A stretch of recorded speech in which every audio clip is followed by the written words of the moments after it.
The desert night over Utah lay silent and still.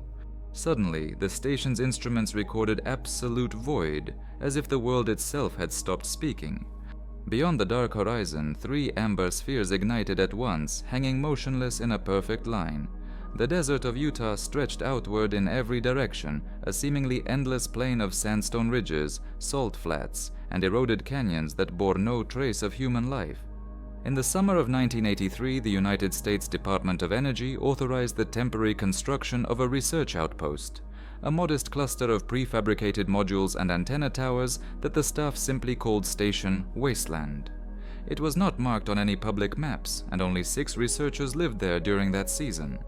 Their task was defined in vague terms as monitoring atmospheric dynamics and seismic resonance in isolated terrain, but internally the work was far more exacting. The outpost operated 24 hours a day, every moment recorded by overlapping sensors that measured wind velocity, ionization levels, radio frequencies, and subterranean vibrations. The station itself was an unimpressive sight. 3 rectangular modules of pale aluminum sat half buried in the desert sand, their roofs bristling with shortwave antennas and weather vanes. A taller mast carried a narrow radar dish that rotated slowly without sound. The interior smelled faintly of electrical insulation and desert dust, the air dry and metallic. Each room was lit by fluorescent tubes that hummed with low-voltage fatigue, giving the walls a sickly, pale sheen. The scientists kept to their routines, noting measurements, replacing paper reels on the seismic recorders, calibrating the magnetometers, and cross-checking anomalies against the control logs. The days passed with an oppressive sameness, broken only by the howling of wind across the ridges or the sharp cries of birds that disappeared as quickly as they arrived. On the evening of June 12, 1983, the desert lay in near-perfect stillness. The heat of the day had bled into the soil and the air was heavy with silence. At 23 hours and 40 minutes, the first irregularity appeared. The radio spectrum analyzer, a boxy device built in the 70s and maintained with difficulty, suddenly dropped into complete silence across the 3 to 30 MHz band. Normally the device was filled with a shifting forest of spikes and static noise, but now its line turned flat as though the atmosphere itself had been erased. The silence lasted 2 minutes and 17 seconds. The operator noted it in the log as signal suppression anomaly. Such events were rare but not entirely unknown. Ionospheric reflections could occasionally cancel themselves, though rarely across so broad a spectrum. Still, the team recorded it, printed the reel, and filed it into the growing stack of unexplained deviations. At 23 hours and 55 minutes, an additional anomaly emerged. The infrared camera mounted to the northern mast registered 3 fixed points of thermal intensity in the sky. These were not hot in the way of jet exhaust or meteor trails, but rather cold voids surrounded by faint halos of elevated heat, as though 3 bodies displaced the air and forced energy outward. Each appeared stationary, neither ascending nor drifting with the wind. The reading held for 46 seconds before vanishing. The team assumed sensor error. Instruments malfunctioned often in the desert, where sand and heat corroded delicate components. The images were filed, marked as inconclusive. Midnight came. The horizon to the west was a black ridge of stone, its edges dim under a scattered net of stars. The moon had not yet risen. At exactly 0 hours and 12 minutes, a second anomaly registered, this time visual. The operator of the western observation deck, a man trained to distrust imagination, stepped outside to calibrate the anemometer. His eyes lifted almost involuntarily, and there they were.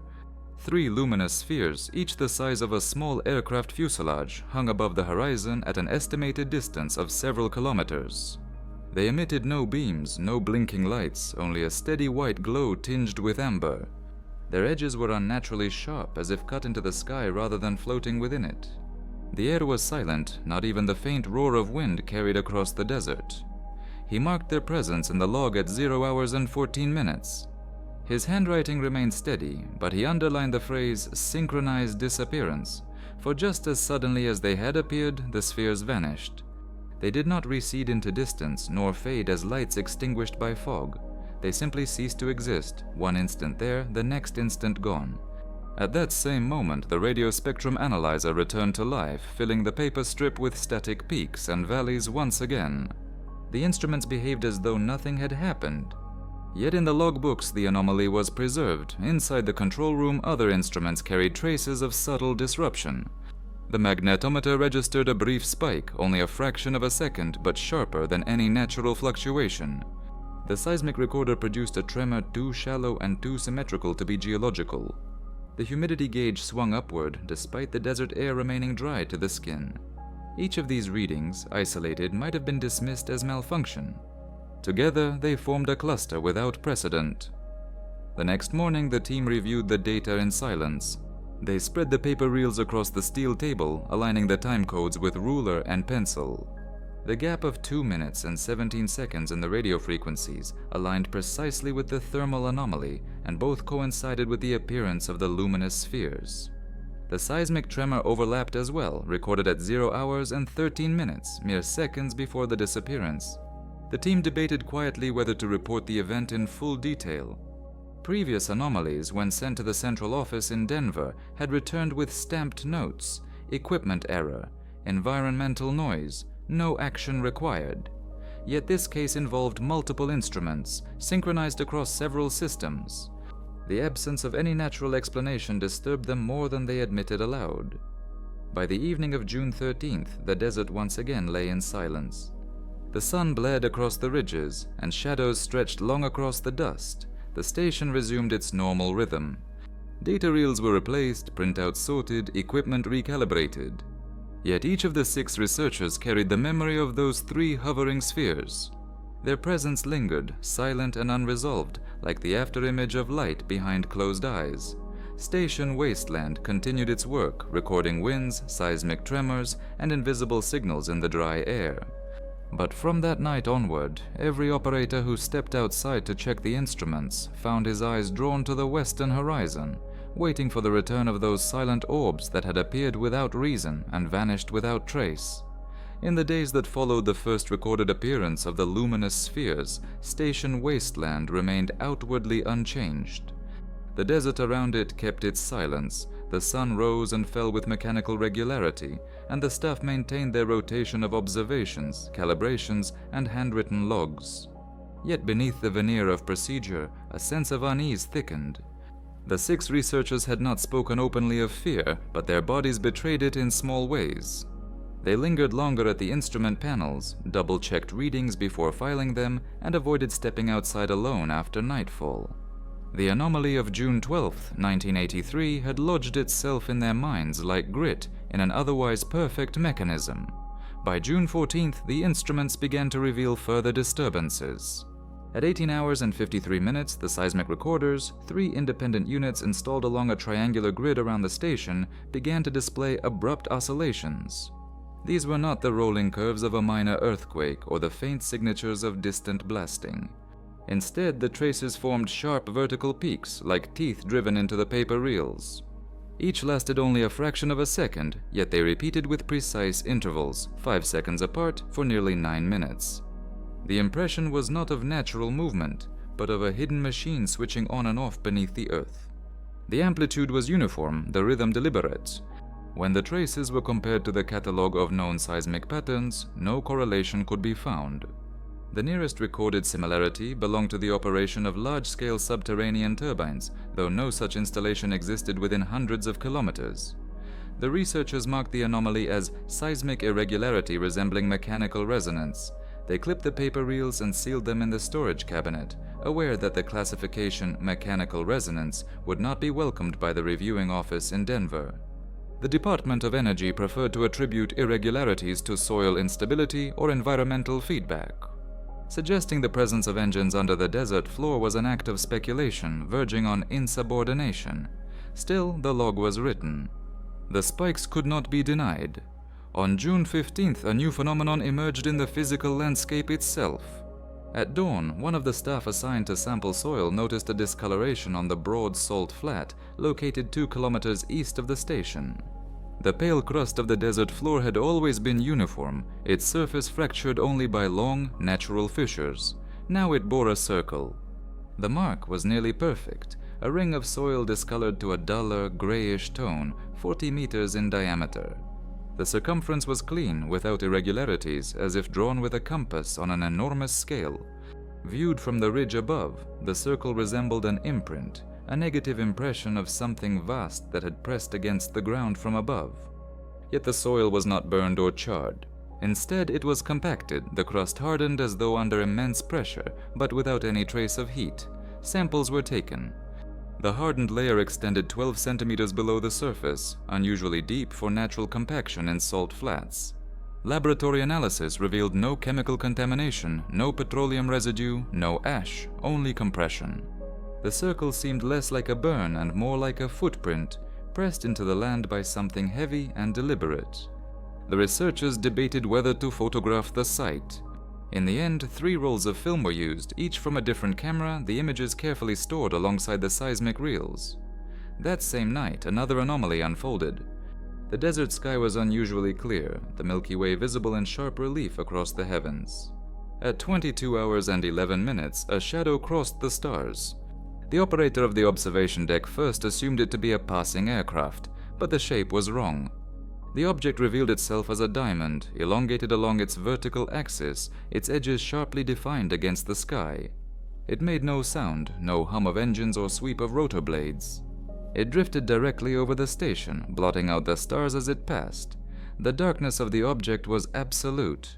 Unlike clouds, which refract starlight, this shape consumed it, rendering the sky behind it invisible. The researchers measured its passage at 27 seconds from horizon to horizon. If its altitude was similar to that of commercial aircraft, its size would have exceeded 100 meters in length. If lower, the dimensions became even more daunting. The object carried no lights, emitted no heat signature detectable on the infrared sensors, and produced no radar return on the short-range dish. It was visible only to the eye and to the absence it carved into the stars. The seismic recorders, still active, noted faint oscillations during the object's passage, not unlike those observed 2 days earlier. The radio spectrum analyzer, however, did something more peculiar. At the precise moment the diamond crossed overhead, the instrument flatlined once again. Every frequency from 1 to 30 megahertz fell into silence, a perfect horizontal line stretching across the printout. After exactly 1 minute, the static returned, as if nothing had occurred. Inside the control module, the fluorescent lights dimmed briefly during the object's transit. The drop in voltage was subtle, but noticeable enough to cause instruments to flicker. Afterward, the power supply stabilized. Yet the memory of the sudden shadow above, silent and immense, lingered. The following morning, the researchers returned to the salt flat. The circular impression remained, unchanged, though it now carried subtle striations along its interior. Fine lines crossed the hardened soil, radiating outward from the center, as though the ground had been pressed by a grid or lattice. These striations had not been visible the previous day. No explanation presented itself. The soil remained cold to the touch, the lines too precise to be caused by wind erosion. The circle now looked less like a natural anomaly and more like the deliberate imprint of an object that had settled upon the earth, then risen again. Each development eroded the fragile barrier between routine and intrusion. The purpose of Station Wasteland had been to study weather patterns and seismic fluctuations, yet now the instruments behaved as if tuned to an unseen intelligence. Every anomaly occurred at night, every anomaly coincided with silence on the radio spectrum, and every anomaly left behind only fragments of evidence, enough to be undeniable but insufficient to be explained. The desert itself seemed altered. Animals that occasionally strayed near the station, rabbits, coyotes, small birds, grew scarce. Their tracks, once common along the salt flat, vanished. The air at night felt heavier, the silence thicker, as though sound itself hesitated to travel. Even the researchers began to feel changes in their perception. They described in their private notes the sensation of being observed when standing outdoors, a pressure behind the eyes, a quickening of pulse without cause. The sensation lasted only moments, but it was repeated often enough to be noted across 4 independent journals. By June 17th, the data cabinets of Station Wasteland were filled with reels and photographs documenting these irregularities. Yet none of it could be explained. The circle on the salt flat remained visible from the ridges, an enduring reminder of presence. The seismic peaks returned each night in bursts of mechanical regularity, and overhead, the memory of the black diamond crossing silently through the stars persisted, as if etched into the minds of all who had seen it. Station Wasteland continued its operations, but the word routine no longer applied. The desert had revealed its silence to be not emptiness but waiting, and what pressed upon it from above or below had begun to show itself in unmistakable forms. The decision to move beyond the perimeter of Station Wasteland was not made lightly. By the 19th of June, 1983, the accumulation of anomalies had rendered routine data collection meaningless. The staff understood that instruments alone could not explain the silence of the radios, the peaks of the seismic recorders, or the geometric imprint pressed into the salt flat. The evidence pointed outward, away from the controlled confines of the facility, towards something older and less accounted for in the barren desert that stretched for hundreds of kilometers in every direction. It was decided that 3 members of the group would depart on foot, following a line of abandoned service roads leading southward toward a known site of decommissioned military testing grounds, dormant since the early 1960s. The path to the range was harsh. The desert floor alternated between hard clay crust and soft dunes of loose grit that swallowed boots with every step. The June heat was unrelenting, and yet the travelers recorded in their notes that the air carried an odd undercurrent of chill even beneath the sun. Each hour, they paused to recalibrate their portable sensors. The instruments revealed familiar patterns until mid-afternoon, when a gradual decline in ambient radio noise began to manifest. By 1500 hours, the spectrum analyzer was registering an unprecedented silence. Frequencies that should have been alive with distant broadcasts, static, and atmospheric hiss collapsed into a narrow band of flatline. The landscape itself provided the first clue that they were drawing near. Rising from the desert floor like skeletal remains, the reinforced concrete shells of old bunkers appeared, their surfaces fractured and crumbling beneath decades of erosion. Rusted barbed wire still coiled around leaning fence posts, but the gates themselves had long since fallen to dust. Signage was absent, though faint outlines of painted warnings remained visible in certain light, ghostly shapes of stenciled letters once declaring restricted access. No formal record had mentioned continued use of the site after 1962, yet its very neglect gave it the appearance of deliberate burial, as if abandonment had been staged. Among the ruins stood a structure of unusual form. It was not a bunker or a storage shed, but a rectangular slab of reinforced concrete with a central opening partially collapsed inward. A shaft descended from within, lined with twisted remains of metal cladding that had peeled away over time. It was here that the instruments began to behave in ways that defied expectation. The portable spectrum unit fell completely silent. Every band above 1 MHz showed nothing but unbroken flatline. The geophones, placed at the edge of the shaft, failed to detect even the faint echoes of wind or settling debris. And most disturbing of all, when the researchers spoke or clapped their hands near the mouth of the shaft, the sound diminished unnaturally. Vibrations seemed to die in the air itself, swallowed before they could rebound against the concrete walls. The shaft was deep, though the exact depth could not be measured with the tools at hand. A weighted cord lowered into the darkness extended beyond 30 meters without striking bottom. Illumination was attempted. A hand lamp was suspended by rope and lowered slowly into the opening. At approximately 35 meters, the light encountered reflection. Not the dull glimmer of wet rock or fractured quartz, but a cold metallic sheen, perfectly smooth and unbroken, as if a vast surface of polished alloy lay beneath the crumbling shaft. The lamp's beam split into 2 distinct arcs, bouncing upward in symmetrical glare. Photographs were taken, though the results showed little beyond the pale flare of artificial light against a dark background. The air temperature around the shaft dropped by 4 degrees Celsius during the descent experiment.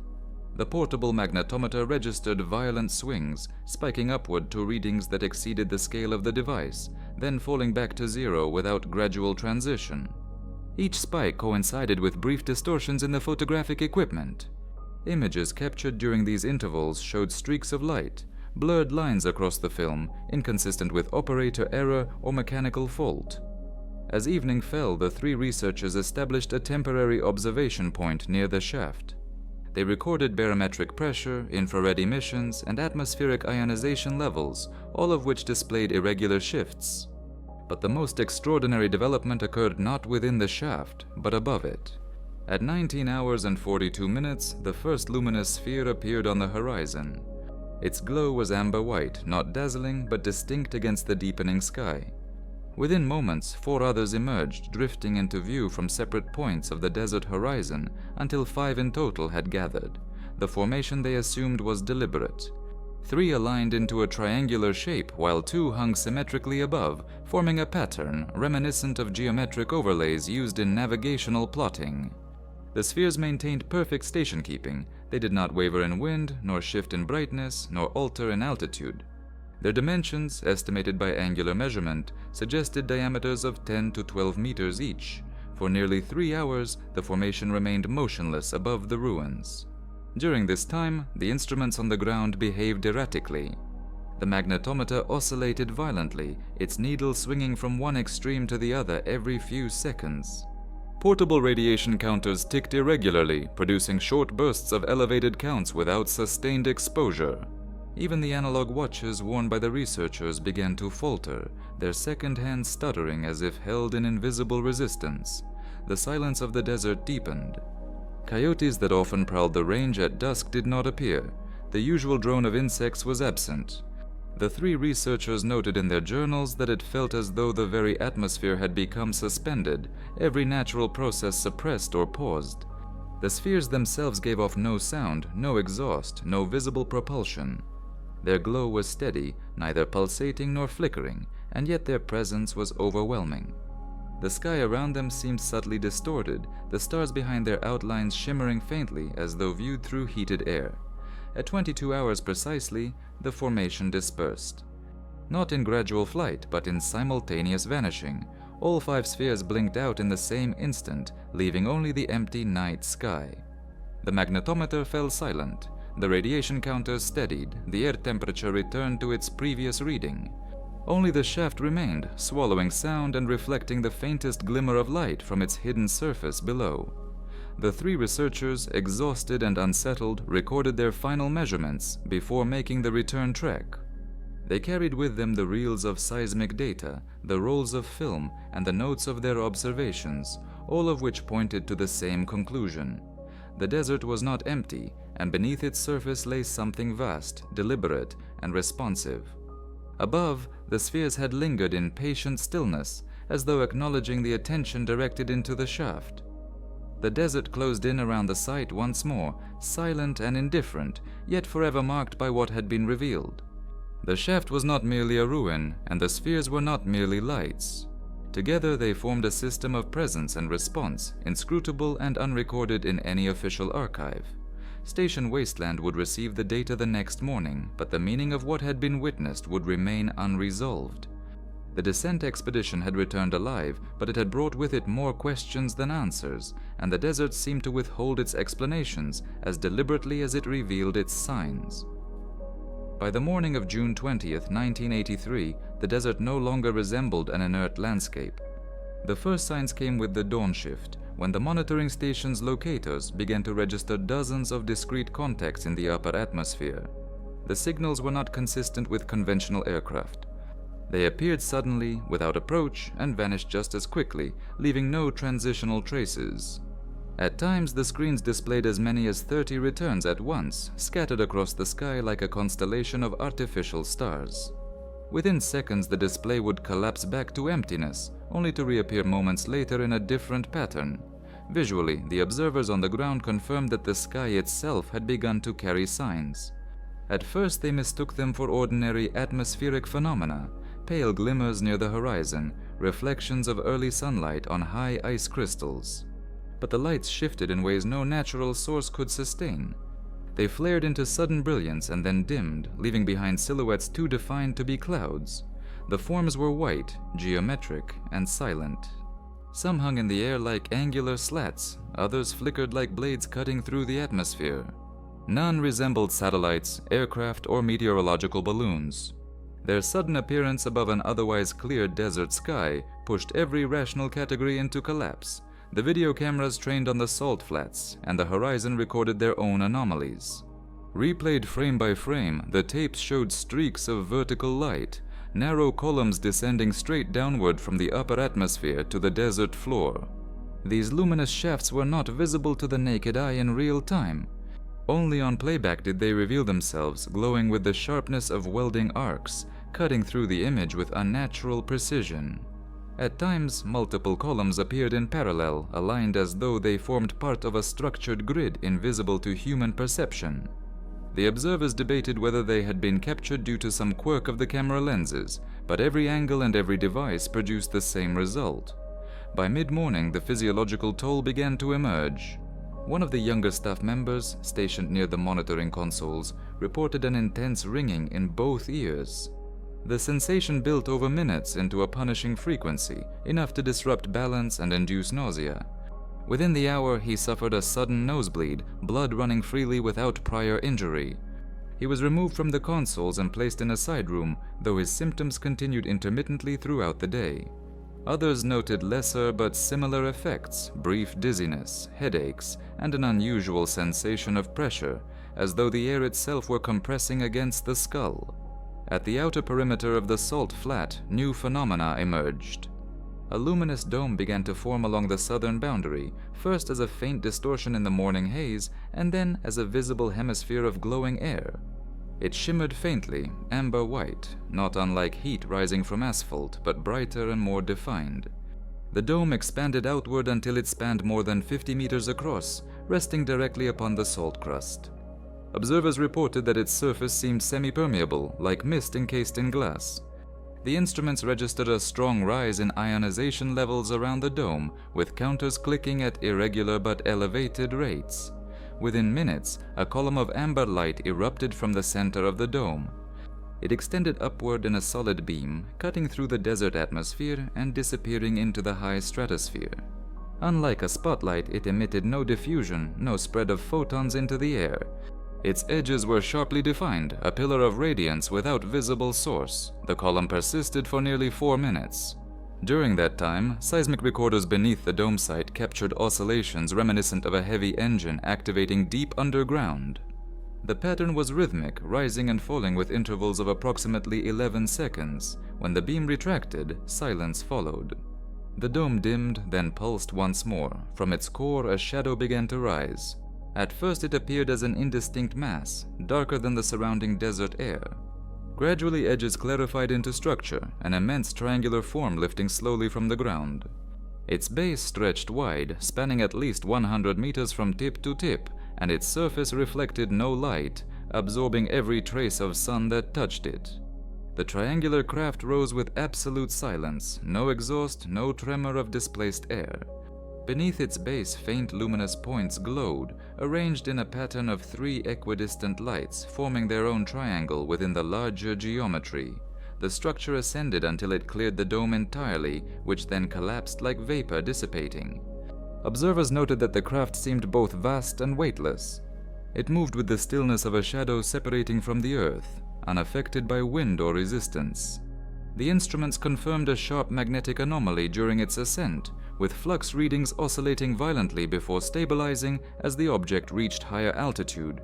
For nearly 12 minutes, the triangular form hovered above the salt flat. Its presence blocked the stars still faintly visible in the morning sky, creating a void of darkness in the firmament.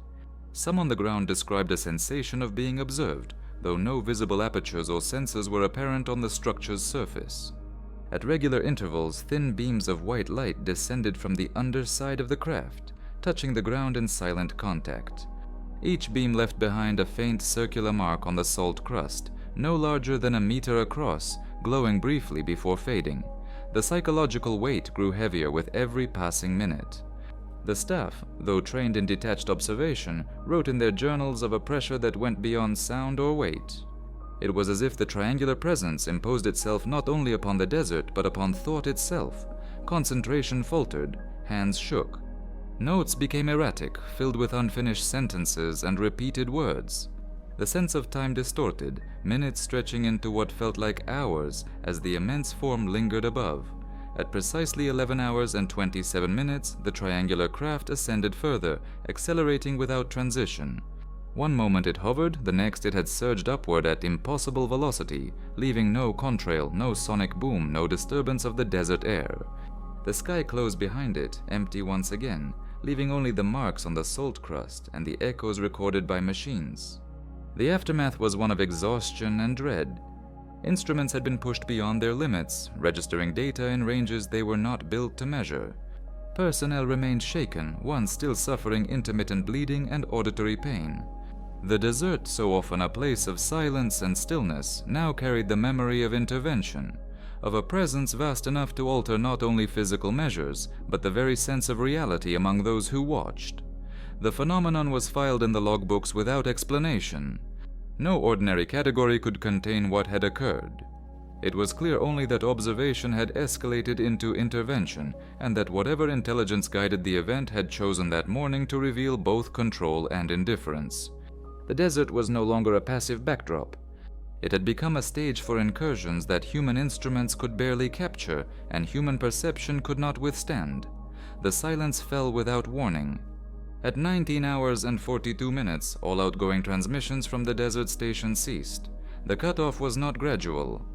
One moment the telemetry streamed across the monitoring screens in Salt Lake City. The next it collapsed into a uniform signal with no variance, a flat line of data as though the instruments themselves had entered a state of suspended animation.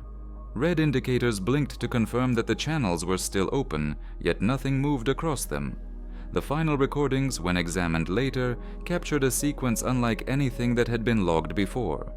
The fixed exterior cameras, positioned on tall masts to survey the perimeter, showed the desert floor vanishing beneath a massive shadow. The source was not a storm front or passing cloud. It was a vast object descending until it filled the entire field of vision. Its surface revealed nothing, no rivets, no markings, no reflection of moonlight. It was darkness made solid, blocking the horizon, obliterating every familiar contour of sky. Around this immense silhouette, secondary forms appeared.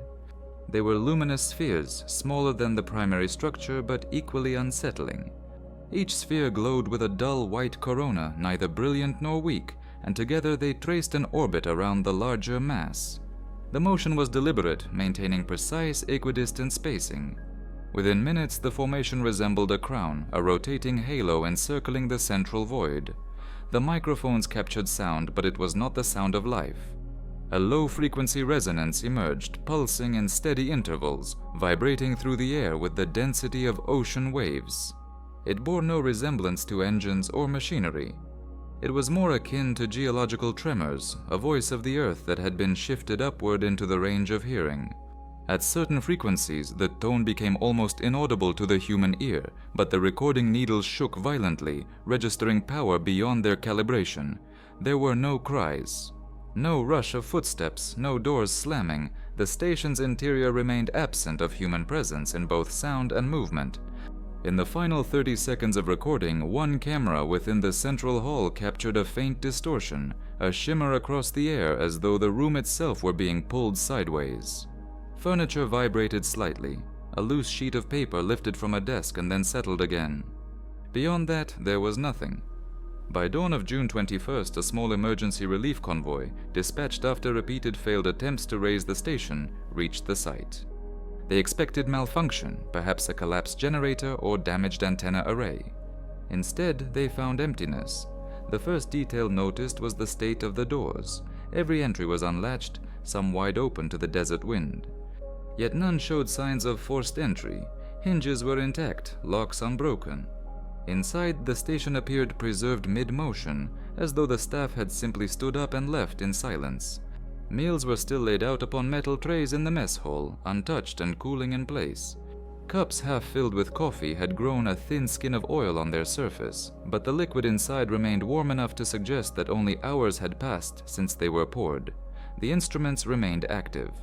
The humming of servers and the rhythmic sweep of oscillographs continued as if nothing had occurred. Monitors glowed with frozen graphs. The telemetry rolls inside the recorders stretched into long uniform lines of unbroken signal. No spikes, no anomalies, only perfect stillness. Personal belongings remained scattered naturally throughout the facility.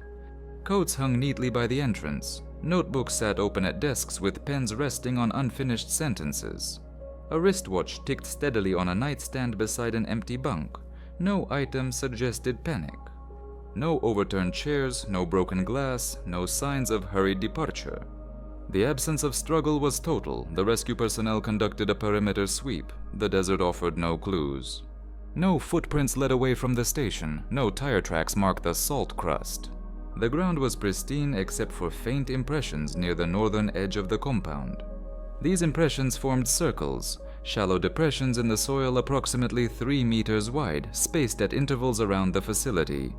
Their geometry mirrored the arrangement of spheres seen in the final video transmission, as though the orbs had lowered themselves to the Earth in silent contact. Radiation counters swept over the impressions revealed nothing outside of natural background levels. Magnetometers, however, displayed erratic deflections, brief surges that dissipated as quickly as they appeared, like echoes of a field no longer present.